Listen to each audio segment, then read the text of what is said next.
சின்ன மருமகள் சீரியல் நெக்கான எபிசோடில் எல்லாருமே மொய் விருந்துக்கு வந்து சாப்பிட்லாம் அப்படின்னு சொல்லிட்டு முடிவு பண்ணி இங்கே வராங்க. இவங்க எல்லாருக்குமே பரிமாறிக்கிட்டு இருக்காங்க. அப்போ சாப்பாடு ரொம்ப நல்லா இருக்குமா அப்படின்னு சொல்லிட்டு எல்லாருமே வயிறார சாப்பிட்டு அவங்களால முடிஞ்ச ஹெல்ப்பை வந்து பண்ணிட்டு போகிறாங்க. தமிழ் வந்து இலைய எடுக்கிறாங்க, கீழே இருக்க பணத்தையும் எடுக்கிறாங்க. அப்போ ஒருத்தவங்க வந்து 50 ரூபா வச்சுருக்காங்க. உடனே கருப்பு வந்து அவன் எவ்வளோ நேரம் சாப்பிட்டான்னு தெரியுமா, பாயசம்லாம் வாங்கி வாங்கி குடித்தான், இப்படி 50 ரூபா வச்சுருக்கானே அப்படிங்கிற மாதிரி சொன்ன உடனே தமிழ் சொல்கிறாங்க, இல்லை அவங்களால ஹெல்ப் பண்ணியிருக்காங்க, நம்ம அப்படி சொல்லக்கூடாதுன்னே, அவங்களால முடிஞ்சது அப்படிங்கிற மாதிரி பேசிக்கிட்டு இருக்காங்க. இன்னொரு பக்கம் பாட்டி வந்து புவனாக்கிட்டே மலர்கிட்டே, என்னடி இப்படி இருக்கீங்க, வாங்கடி நம்ம போவோம், அங்கே போய் அவளுக்கு ஹெல்ப் பண்ணுவோம் அப்படிங்கிற மாதிரி சொல்கிறாங்க. தலையில் முக்காடெல்லாம் போட்டுட்டு சாப்பிட்ற இடத்துக்கு வராங்க.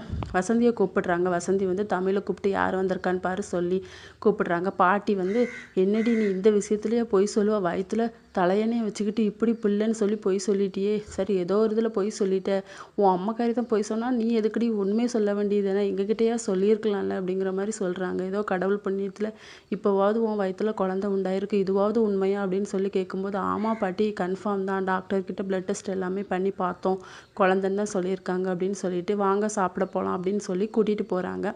அங்கே பாட்டி வந்து சாப்பிட்டுட்டு இருக்காங்க. தமிழ் வந்து இலைய எடுக்கும்போது அவங்க மாமியாரும் பாட்டியும் நகை வச்சுருக்காங்க, மலர் மட்டும் பணம் வச்சுருக்காங்க. அப்போ இதெல்லாம் எனக்கு வேண்டாம், உங்கள் பேரன் வந்து என்னை பார்த்து ஒரு வார்த்தை சொன்னார், இது வரைக்கும் நீங்கள் அதை கேட்கவே இல்லை, யாருமே கேட்கல, நீங்கள் கூட கேட்கல பாட்டி அப்படிங்கிற மாதிரி சொல்கிறாங்க. அது கொஞ்சம் எனக்கு மன வருத்தமாக இருக்குது, அதனால இந்த நகை எல்லாமே வேண்டாம், எல்லாம் அந்த குடும்பத்தில் உள்ளது தானே அப்படின்னு சொல்லிட்டு, அது ஆள்றதுக்கு உனக்கு எல்லா தகுதியும் இருக்குடி அப்படின்னு சொல்லி பாட்டி வந்து எவ்வளவோ சொல்கிறாங்க. மலர்கிட்டையும் அந்த பணம் எனக்கு வேண்டாங்க்கா அப்படிங்கிற மாதிரி சொன்ன உடனே, இதெல்லாம் பெரிய வீட்டில் உள்ள பணம் இல்லை, நான் கஷ்டப்பட்டு வேலை செஞ்சு வாங்கின சம்பளம் தான், அதை நீ ஏற்றுக்கோ, அதை மட்டும் வேண்டான்னு சொன்னானா அந்த அக்காங்கிற உறவே இல்லாமல் போயிடும் அப்படிங்கிற மாதிரி சொன்னது. தமிழ் வந்து ரொம்ப ஃபீல் பண்ணி அழறாங்க. இதோட இன்னைக்கான எபிசோட் முடியுது.